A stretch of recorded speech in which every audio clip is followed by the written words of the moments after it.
하나님 말씀 보겠습니다. 로마서 9장 1절입니다. 로마서 9장 1절 9절까지 우리 같이 합독하겠습니다. 로마서 9장 1절에서 9절입니다. 같이 합니다. 내가 그리스도 안에서 참말을 하고 거짓말을 아니하노라. 나에게 큰 근심이 있는 것과 마음에 그치지 않는 고통이 있는 것을 내 양심이 성령 안에서 나와 더불어 증언하노니, 나의 형제 곧 골육의 친척을 위하여 내 자신이 저주를 받아 그리스도에게서는 끊어질지라도 원하는 바로라. 그들은 이스라엘 사람이라. 그들에게는 양자됨과 영광과 언약들과 율법을 세우신 것과 예배와 약속들이 있고, 조상들도 그들의 것이요 육신으로 하면 그리스도가 그들에게서 나셨으니 그는 만물 위에 계셔서 세세의 찬양을 받으실 하나님이시니라. 아멘. 그러나 하나님의 말씀이 폐하져진 것 같지 않도다. 이스라엘에게서 난 그들이 다 이스라엘이 아니요 또 아브라함의 씨가 다 그의 자녀가 아니라 오직 이삭으로부터 난 자라야 내 씨라 불리리라 하셨으니, 곧 육신의 자녀가 하나님의 자녀가 아니요 오직 약속의 자녀가 씨로 여기심을 받느니라. 약속의 말씀은 이것이니, 명년 이때에 내가 이르리니 사라에게 아들이 있으리라 하심이라. 아멘. 다시 한번 합니다. 내 생각했습니까? 예, 한 주간 또 어떻게 지내셨습니까? 각자 삶의 현장에서 열심히 생활하시다가 오늘 또 교회에 이렇게 출석해 주셔서 너무 감사합니다. 못 오는 사람도 있는데 와서 예배 드린 사람들에게 쓴소리 하는 것 같아서 늘 미안하기도 하지만 아닙니다. 예배에 충실하시고 공예배에 참석하실 수 있으면 빠지지 않고 참석할 수 있기 바랍니다. 주일 예배뿐만이 아니라 수요 예배, 금요 예배, 또 할 수만 있다면 새벽 예배, 모든 예배에 최선을 다하시고, 내가 교회까지 출석을 못하게 되면 내가 어느 곳에 머물지라도 예배 중심으로 살아갈 수 있기를 바랍니다. 오늘 바울은 본문 말씀에서 나에게 큰 근심이 있고 그치지 않는 마음의 고통이 있다 그랬어요. 근심이 있고 고통이 있다. 근심이 무엇입니까? 해결되지 않는 문제 때문에 속을 태우거나 그리고 우울해하는 그런 모습을 근심이다 이렇게 말합니다. 고통은 무엇입니까? 고통은 몸이나 마음이 아프거나 괴로운 것을 고통이다. 몸이나 마음이 아프거나 괴로운 것을 고통이다. 그래서 견딜 수 없어 하잖아요. 고통스럽다 이렇게 표현합니다. 그런데 오늘 바울은 본문 말씀에서 내 마음에 큰 근심이 있고 그치지 않는 고통이 있다 그랬어요. 고통. 여러분들도 혹시 마음속에 근심이 있습니까? 고통스러운 일들이 있습니까? 무엇 때문에 근심이 떠나지 않습니까? 무엇 때문에 고통을 받고 있습니까? 자녀들 때문입니까? 경제적인 문제 때문입니까? 돈을 벌어야 되는데 못 벌어서 그렇습니까? 직장 문제 때문에 그렇습니까? 무엇이 여러분을 근심하게 만들고 무엇이 여러분을 고통스럽게 만듭니까?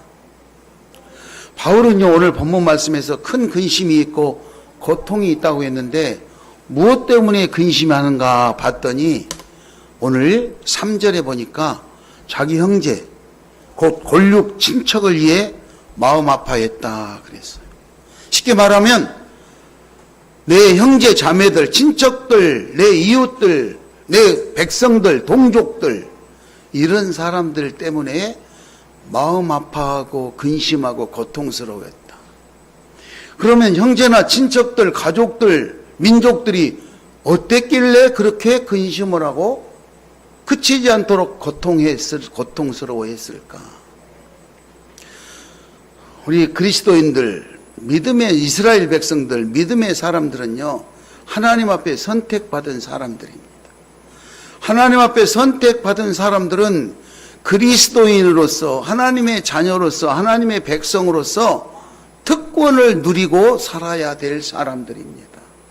다시 말하면 하나님의 보호와 사랑이 있기 때문에 축복이 있기 때문에 따라서 합니다. 행복하게 잘 살아야 합니다. 행복하게 잘 살아야 돼요. 자, 그런데 많은 이스라엘 사람들이 겉으로는 행복해하는 것처럼 보이지만 실제로는 행복해하지 않는다. 그것 때문에 바울은 고통스러워하고 근심했다. 돈이 많으면 행복해할 것 같잖아요. 그런데 돈이 많은 사람도 근심, 걱정하고 불행하다고 그래요. 여러분, 신발을 신고 다니는 사람이 행복할까요? 신발을 못 신고 다니는 사람이 행복할까요? 신발을 신고 다니는 사람이 행복. 필리핀은 신발을 벗고 다니는데도 행복합니까? 물어보면 행복하다 그래요. 그리고 우리 한국 사람들은 신발장 열어보면 신발이 한 사람 앞에 10켤레도 넘는데 불행하다고 그래요. 행복하다고 말 안 해요. 20년, 30년 전에 먹을 것이 없어가지고 점심을 먹는 동 마는 동 고구마 하나 먹고 살던 때가 얼마 되지 않은 것 같은데 지금은 고기도 넘치고 먹을 것이 넘치는데 행복합니까? 물어보면 행복하다고 안 해요. 얼만큼 돼야 행복하다고 할까요? 가시적으로 보이는 것은 우리가 추구하는 목적인 것 같지만 본질이 아니라는 것이죠. 오늘 바울이 자기의 동족들, 골육 친척들 때문에 안타까워하고 근심하고 고통스러워했다는 것은 그들이 결국에는 천국에 가지 못하고 지옥에 간다는 그 원리 때문에, 즉 다시 말하면 그 영혼들을 구원받지 못한 그 영혼들 때문에 마음 아파하고 고통스러워했다 이 말입니다.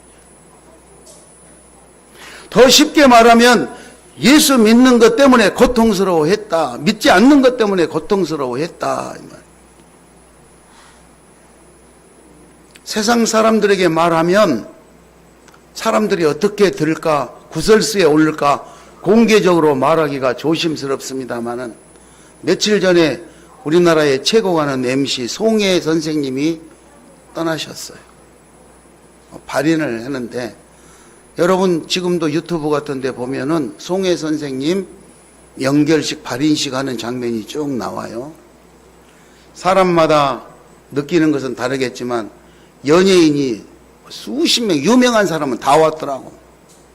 그리고 뭐 추도식, 뭐 추도사 뭐부터 해갖고 막 온갖 것 다 하더라고. 중요한 것은 그분은 그러면 천국으로 갔을까 지옥으로 갔을까? 사람마다 평가는 내리겠지만 성경에서는 나 외에 다른 신을 두지 말라, 나로 말미암지 않고는 아버지께로 올 자가 없다, 그렇게 말씀하셨어요. 그 외에 더 심하게 말하면 구설 세우고 방송에 나올 것 같아서 여기서 마치도록 하겠습니다. 자, 여러분, 바울은요 오늘 근심하고 마음이 고통스러웠던 것은 자기 가족들, 자기 형제들, 자기 민족들이 하나님을 올바로 알지 못해서 그렇게 지옥에 갈까봐 마음이 아파했던 거예요. 자, 그렇다면 우리는 어떻습니까? 아니, 여러분은 어떻습니까? 여러분이 가장 사랑하는 형제들, 가족들, 친척들, 자녀들, 그들의 영혼 구원을 위해 마음 아파해 봤습니까? 응? 마음 아파해 봤습니까? 로마서 10장 2절에 보면 그들이 하나님께 열심히 있으나 올바른 지식을 따른 것이 아니니라. 로마서 10장 2절에 하나님 앞에 열심은 있었지만 올바른 지식을 따른 것은 아니다. 3절에 하나님의 의를 모르고 자기 의를 세우려고 힘써 하나님의 의에 복종하지 아니했다, 이렇게 나옵니다. 그러니까 열심히 다니고 열심히 한 것 같았지만 자기를 위해서 했지 하나님의 의를 위해서 한 것이 아니다. 자기 잘났다고, 잘 안다고, 자기가 더 올바른 지식을 가지고 있다고 큰소리 치며 했지만 그것이 결국은 옳은 것이 아니었다고 성경은 오늘 말씀하고 있는 것을 볼 수가 있습니다. 여러분, 우리는 자녀들을 교육할 때 조금만 아프면은 하늘이 무너질 것 같고 그리고 땅이 꺼질 것 같아서 들고 막 병원으로 뛰어갑니다. 그렇죠? 아이가 엄마 나 괜찮아, 병원에 안 가도 돼. 에이, 가만히 있어. 그리고 들고 병원으로 막 가요. 그렇잖아요? 다쳤으니까. 그런데 그 아이가 교회를 안 나오면 안절부절하고 막 근심 걱정해가지고 교회를 가야 된다고 이랬는데 그거 안 해요. 가든가 말든가 별로 신경을 안 써. 감각이 없는 것 같아요. 예수를 믿고 안 믿고는 사실은 지옥을 가느냐 천국을 가느냐 이 심각한 문제 아닙니까? 그런데 그렇게 마음 아파하고 안타까워하고 고통스러워하고 근심하는 그런 것들이 안 보이더라 이 말이죠. 안 보이더라. 구원을 받느냐 못 받느냐 이것이 심각함에도 불구하고 우리는 그거를 그렇게 심각하게 지금 받아들여지지 않고 있다. 오늘 본문에서 바울은 구원의 교리를 육신적인 이스라엘 백성들과의 연관해서 잘 설명하고 있는 장면입니다. 로마서 오늘 본문 9장을 봤는데 8장에 보면 전반적으로요, 하나님의 사랑에서 그 어떤 피조물이라도 우리를 하나님의 사랑에서 끊을 수 없다고 전제하고 그 사랑 안에서 살아야 되는데 수많은 이스라엘 백성들이 하나님 사랑 안에서 거주하지 못하고 자기 의를 위해서 살아가는 이 안타까운 것 때문에 오늘 9장 1절에서 내가 거짓말을 하는 것이 아니라 정말로 참말로 말하는데 내 안에 근심과 고통이 있다고 그렇게 지금 서두에 시작하고 있는 것입니다. 여러분 정말로 자녀들을 사랑하십니까? 그렇다면 자녀들이 천국에 가야 될까요? 지옥에 가야 될까요? 천국에 가야 된다면 어떻게 가르쳐야 될까요? 그렇잖아요. 그런데 별반 그렇게 심각하지가 않다 이 말이에요. 내가 가장 사랑하는 사람이 지금 어디로 가고 있을까? 천국을 향해서 가고 있을까?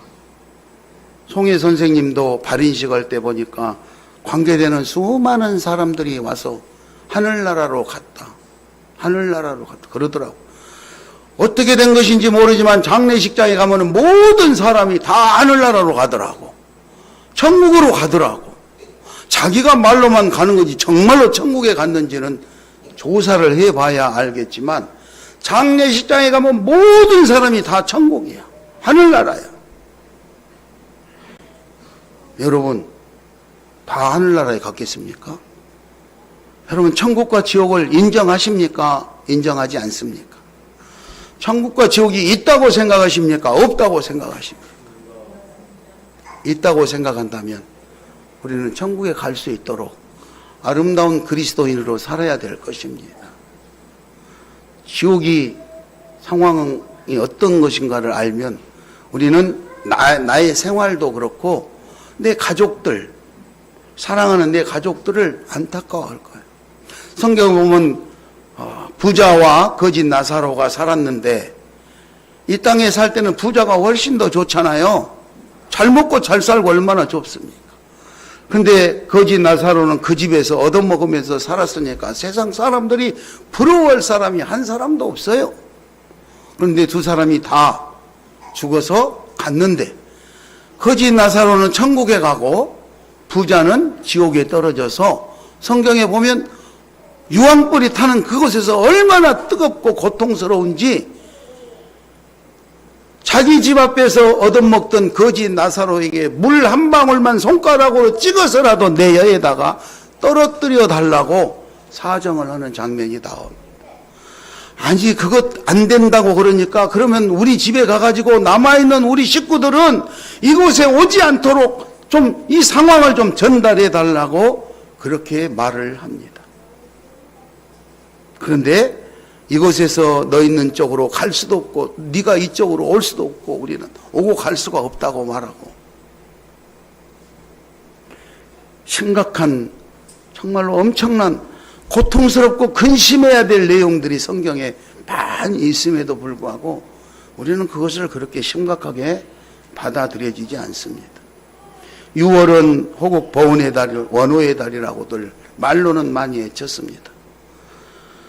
자녀를, 아들을, 남편을, 부모를 나라의 전쟁터에서 전사하고 6월이 되면은 먼저 떠난 아들이 생각나서 몸부림치는 원호 가족들이 있고, 그래서 국립묘지에 찾아가고 결혼하고 며칠 되지도 않아서 전선으로 갔던 남편을 평생 볼 수 없이 그런 고통 속에서 살아가면서, 그래서 단장의 미아리곡에 그러잖아요. 님 계신 전선 가요도 있지 않습니까? 당시의 사람들은 울면서 그 가요 노래를 불렀어요. 그렇잖아요. 울며 끌려가신 미아리, 단장의 미아리곡에 그 가사에다가 한을 담아서 그렇게 노래를 부르면서 그 시절을 살았다, 이 말이에요. 6월이 되면 먼저 떠나버린 내 아들, 먼저 떠났던 내 남편, 먼저 떠났던 우리 아버지가 생각나서 몸부림치는 사람들이 있다, 이 말이에요. 그들은 무엇을 위해서, 누구를 위해서 그렇게 갔을까요? 나라와 민족을 위해서 그렇게 희생됐고, 그분들을 기리기 위해서 우리는 국립묘지에 그분들을 안장하고 때가 되면 그분들을 위해서 기도하며 이렇게 살아가고 있는 것이 사실입니다. 사랑하는 형제 여러분, 시온 가족 여러분, 형제와 친척을 사랑할 수 있기 바랍니다. 이웃을 사랑할 수 있기 바랍니다. 나라와 민족을 사랑할 수 있기 바랍니다. 하나님을 사랑하시기 바랍니다. 자녀들을 사랑하시기 바랍니다. 진실로 사랑한다면 내가 사랑하는 그 상대가 반드시 하나님 나라가 들어갈 수 있도록 그들에게 잘 가르치고 본을 보이는 아름다운 신앙생활을 할 수 있기를 바랍니다. 본문 3절을 읽겠습니다. 본문 3절, 로마서 9장 3절을 읽겠습니다. 시작.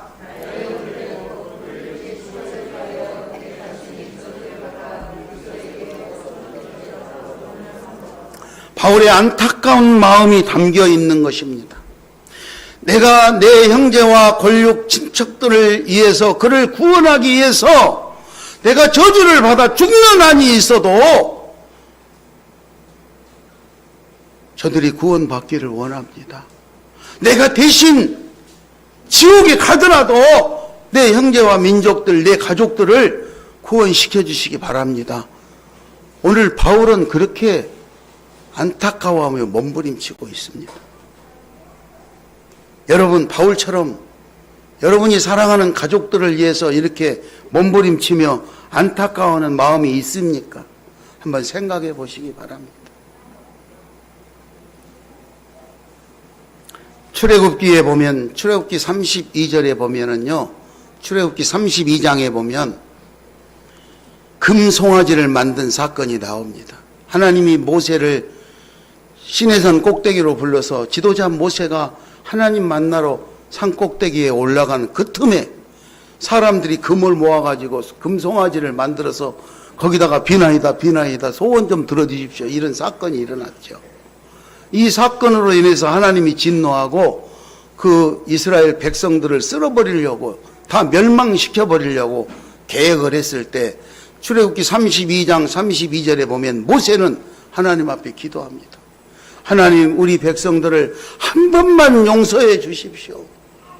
그렇게 안 하시려면 내가 원하건대 주께서 기록한 기록책 생명록에서 내 이름을 빼더라도 우리 백성들을 한 번만 용서해 주십시오.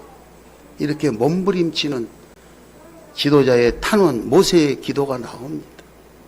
자기가 뭐 그렇게 버림받고 싶고 저주받고 싶고 지옥에 가고 싶어서 그렇게 하겠습니까? 내가 그런 고통이 있더라도 내 형제와 자매와 나라와 민족을 구원시켜 달라는 간절한 소망 아니겠습니까? 여러분의 형제를 위해서, 여러분의 가족을 위해서 그렇게 안타까운 마음을 가지고 신앙생활을 하십니까? 우리가 형제나 이웃을 구원하기 위해서, 하나님 사랑을 받게 하기 위해서 안타까워하고 그런 고통스러운 마음을 갖는다면 우리는 지금처럼 방치하고 그렇게 살지는 않을 것입니다. 내 가족들, 내 형제들, 내 이웃들에게 나와 동일한 하나님의 사랑을 받을 수 있도록 그렇게 잘 안내해 주시기 바랍니다. 그렇게 사랑하시기 바랍니다. 따라서 합니다. 형제와 친척을 사랑합시다. 그냥 말로만 대충이 아니라 그렇게 아주 하나님, 내가 차라리 나를 대신 희생시키더라도 내 가족들을 구원해달라고 간절하게 사랑하시기 바랍니다. 두 번째, 따라서 합니다. 예수 믿는 것은 중요한 일입니다. 예수 믿는 것은 중요한 일입니다. 교회 다니는 것이 건성인 것 같아도 예수 믿는 것은 죽느냐 사느냐 하는 중요한 사건입니다. 예수 믿고 구원 받으세요. 그럼 니나 잘 믿어라. 허투루 들어야 될 일이 아닙니다. 왜냐? 예수 믿는 사람에게는 그리스도인이라는 특권이 있기 때문입니다. 하나님의 자녀요, 하나님의 백성이라는 특권이 있기 때문입니다. 우리 본문 4절 5절을 한번 읽도록 하겠습니다. 본문 4절 5절을 읽겠습니다. 그들은 이스라엘 사람이라 그들에게는 양자됨과 영광과 언약들과 율법을 세우신 것, 예배와 약속들이 있고 조상들도 그들의 것이요 육신으로 하면 그리스도가 그들에게 나셨으니 그는 만물 위에 계셔서 세세에 찬양받으실 하나님이시니라. 아멘, 할렐루야. 우리 믿음의 사람들은 하나님이 우리를 양자 삼고 그리고 약속, 언약을 했어요. 우리를 축복해 주시겠다고. 그리고 자손 전대까지 나를 잘 따르고 내 계명을 드리고 나를 사랑하면 자손 대대로 복을 내려주겠다고 언약을 한 특수한 신분을 가진 사람들이다, 이 말. 그런 우리가 맨날 괴로워하고 고통스러워하고 비실비실 이래서 되겠습니까? 옆 사람 얼굴 한번 보세요. 어째 좀 행복해 보이는지 아니면 힘이 없어서 비실비실해 보이는지. 그리고 그 사람에게 말합니다. 옆 사람에게 당신은 특별한 사람입니다. 특별한 사람이죠. 하나님의 자녀인데 하나님의 백성인데 그렇잖아요. 아마 대통령의 아들 딸만 돼도 뉴스에 나와가지고 난리가 아니더라고. 그렇죠? 우리나라 대통령, 아버지가 대통령만 됐다 하면 대통령 자녀들이 뉴스에 나오고 어디 가서 살았냐는 동 막 특별히 보호하고 그래. 하물며 하나님의 자녀인데 대통령 아들한테다 비교하겠습니까? 근데 자기는 하나님의 아들이면서 대통령 아들 보고 부러워가지고 어쩔 줄 몰라. 아이고, 나 같은 것이 뭐 저 대통령 아들하고. 손 들어보세요. 손, 오른손 들어보세요. 나는 하나님의 아들입니다. 하나님의 자녀임을 명심하시기 바랍니다. 하나님의 자녀들이, 하나님의 백성들이 어디 가서 째째하게 굴고 꾸질꾸질하게 살고 이러면은 안 돼. 멋지게 살아야 돼, 멋지게. 그렇잖아요? 멋지게. 지금은 내가 조금 가난하고 어렵게 살지 몰라도 하나님 앞에 똑바르게 믿음 생활 잘하고 하면 하나님이 반드시 우리를 넉넉하고 풍요로운 곳으로 인도해 주실 줄 믿습니다. 아멘. 그래서 사람들이 인정하고, 그죠? 사람들이 나를 보고 인정해. 야, 저 사람은 성공한 사람이다. 저 사람은 정말 그리스도인이다. 복받은 사람이다. 이렇게 인정하고, 그리고 인정하는 것에서 끝나는 것이 아니라 부러워하는 대상자가 될 수 있기를 바랍니다. 할렐루야. 나뿐만 아니라 내 자녀들, 내 형제들, 나를 가까이 하는 내 이웃들 모두가 그와 같이 사람들이 인정하고 부러워하는 그런 사람으로 만들 수 있기를 바랍니다. 그래서 축복받고 행복한 생활을 하면 예수 믿으세요 안 해도 다 예수 믿자고 따라 나오게 돼 있다, 이 말이에요. 잘 살으시기 바랍니다. 아멘. 세 번째, 따라서 합니다. 믿음을 잘 지킵시다. 믿음을 잘 지킵시다. 오늘 6절, 7절, 8절에 보면요. 이스라엘에서 난 것이 다 이스라엘이 아니요. 7절에 아브라함의 씨가 다 그 자녀가 아니다. 8절에 육신의 자녀가 하나님의 자녀가 아니요. 오직 약속의 자녀가 씨로 여김을 받을 것이다. 이렇게 말합니다. 교회에 다닌다고 다 그리스도인이 아닙니다. 그리스도의 영이 없는 자는 그리스도인이 아니다. 그랬어요. 교회에 나오는 사람은 예수 모르는 사람도 나와서 앉아 있을 수 있어요. 그렇지 않습니까? 교회는 오늘 처음 나온 사람도 있고 10년, 20년 된 사람도 있고 여러 유형의 교회에 나와 있을 수 있어요. 예수를 모르는 사람도 나와 있을 수 있어요. 교회에 나온다고 해서 그리스도인이 아니고 그리스도의 영이 있어야 그리스도인이라는 것입니다. 이스라엘에서 난 것이 다 이스라엘이 아니고 아브라함의 씨가 다 아브라함의 씨가 아니다. 아브라함은요, 첫째 아들로 이스마엘을 낳았어요. 그런데도 하나님은 그 이스마엘을 인정을 안 하고 내가 약속한 자녀, 그를 후계자로 인정할 거라고 그렇게 해서 이삭을 출산하게 만들었어요. 9절을 읽겠습니다. 9절을 읽겠습니다. 약속의 말씀은 이것이니 명년 이때에 내가 이르리니 사라에게 아들이 있으리라 하시니라. 하나님의 약속. 이미 이스마엘이라는 아들이 인간적인 방법을 통해서 생산해서 살고 있어도 하나님의 약속은 내가 언약한 그 아들이 될 것이라고 말씀하십니다. 말씀을 정리합니다. 예수 안에서 살아갈 수 있기 바랍니다. 그리고 내가 사랑하는 형제와 가족 모두가 예수 안에 살면서 축복받는 사람이 될 수 있도록 여러분 적극적으로 사랑을 전하고 복음을 전하시기 바랍니다. 내 아들이 교회도 안 다니고 예수도 안 믿고 다니는데 부모님이 마음 아파하지 않고 근심하지 않고 고통스러우지 않고 지 인생 지가 사는데 그렇게 방심하고 있어서는 안 된다는 사실입니다. 오늘 바울은 자기 동족들, 친척, 골육 친척들, 자기 형제들, 그들이 구원받지 못하고 하나님을 떠나서 행동으로 살아가는 그 모습을 보고 마음에 큰 근심과 그치지 않는 고통이 있었다 그랬어요. 오늘 이후로 우리 주변에 있는 신앙생활을 올바로 하지 않는 내 가족들이 있다면 그것 때문에 큰 근심을 하시고 마음의 고통으로 받아들이셔서 사랑하는 내 가족들을 하나님 편으로 다 인도하시고 하나님 앞에 구원받고 축복받는 행복한 보장된 생활을 할 수 있도록 여러분 그렇게 최선의 노력을 다 할 수 있기를 바랍니다. 아멘. 그렇게 안타까워해야 돼요. 아파트가 당첨이 안 된다고 근심 걱정하고 직장에서 봉급이 안 올라간다고 근심 걱정하고 오늘 저녁에 뭘 먹을까, 점심 때는 뭘 먹을까 근심 걱정하고 그보다도 내 자녀들, 내 형제들, 내 가족의 영혼이 더 지금 위험한 상황에 놓여 있는데 그거는 걱정 안 하고 다른 것 때문에 근심 걱정하고 있다면 뭔가 문제가 있는 거 아니겠습니까? 심각하게 고민하시고 사랑하는 가족들을 잘 지키고 오래오래 행복하고 아름답고 결국 하나님 백성이 돼서 하나님 나라에서 아름다운 승리의 멸관을 받을 수 있도록 최선의 노력을 다할 수 있기를 축원합니다.